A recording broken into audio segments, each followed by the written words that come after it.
Hi everyone, this is our group which is group 3. We will present about the Islamic economics. There are 4 group members in our group.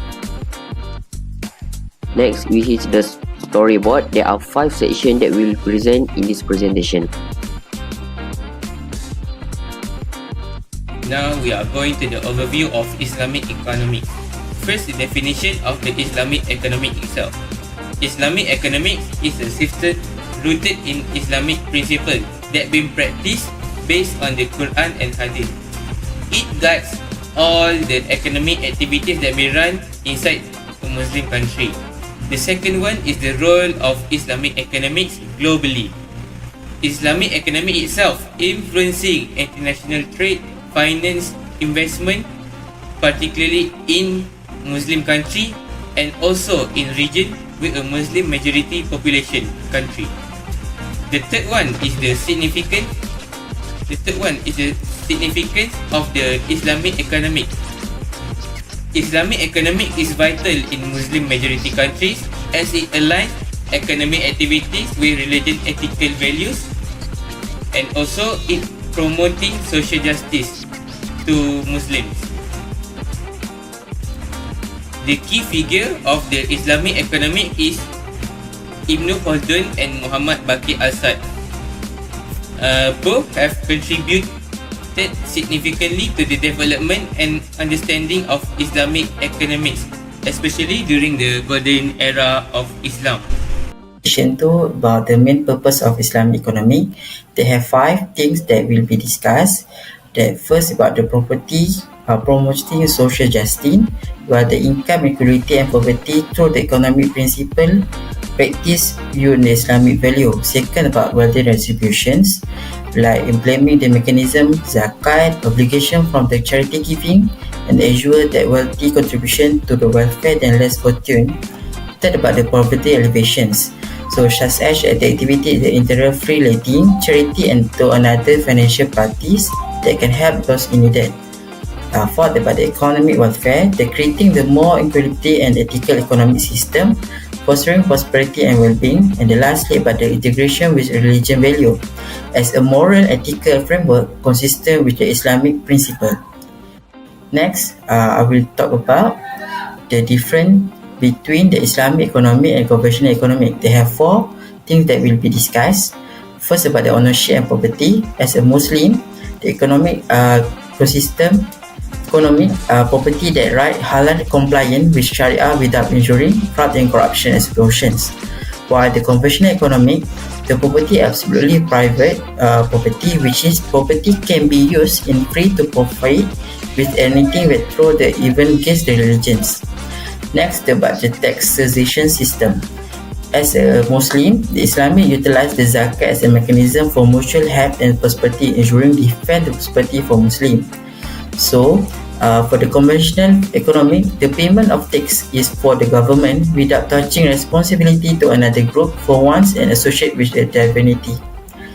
Third about the responsibility, the Caliph of Allah Subhanahu Wa Taala ensure to the prosper in the world.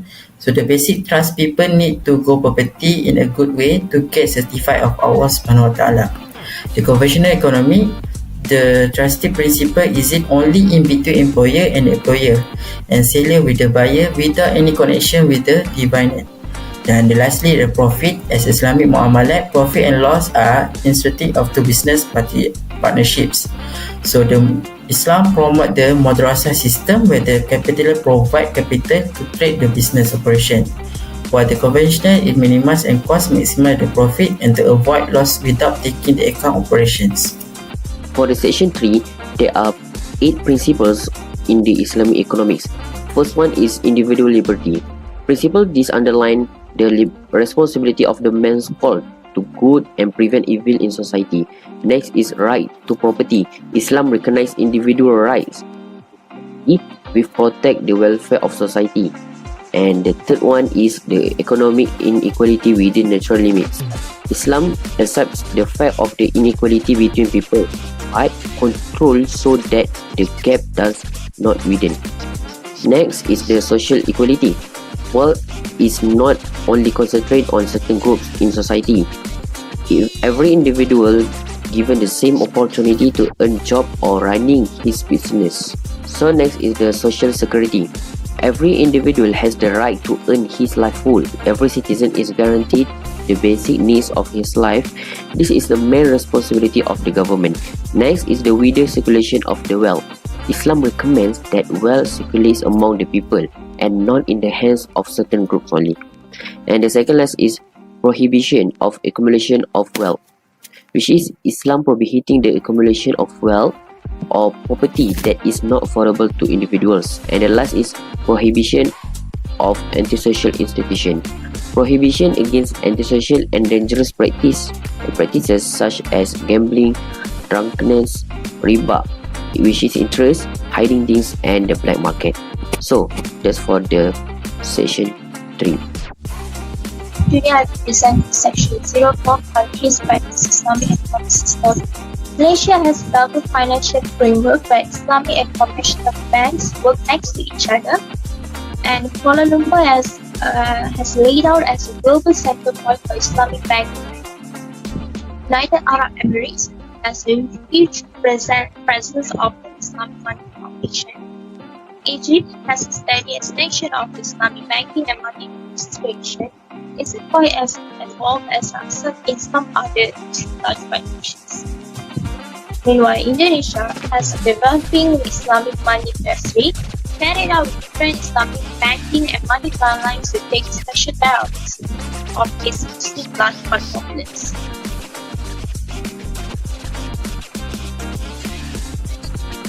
We are going to the challenge and criticism of Islamic economics. First, by balancing tradition and modernity. Balancing traditional Islamic economic principles with the demands of a modern, globalized economy is challenging. Traditional principles may not align seamlessly with nowadays financial system and international trade. By adapting this principle while preserving Islamic value is the most challenging part while practicing Islamic economics. The second one is the lack of standardization. The variability in interpreting and implementing Islamic economic principles due to diverse schools of thought and authorities, resulting in inconsistent practices. Also, the absence of a universal regulatory body further compounds this challenge. And for the last challenge is the international trade. Differences in economic practices between Islamic and non-Islamic countries pose challenge in international trade, impacting global economic integration and trade relationship. Adhering to halal requirement, avoiding riba, and navigating varying legal systems are complex aspects of this issue. And next is conclusion. The summary of Islamic economic matters is as it gives a structure that coordinates monetary exercise with ethical and moral standards, meaning to make a fair and independent and socially mindful monetary framework. And finally, the significance of Islamic economics. The meaning of Islamic economics matters in steps to give an all-compensation monetary structure that coordinates ethically and moral contribution, encouraging civil rights, financial stability, and mindful business. That's all. Thank you for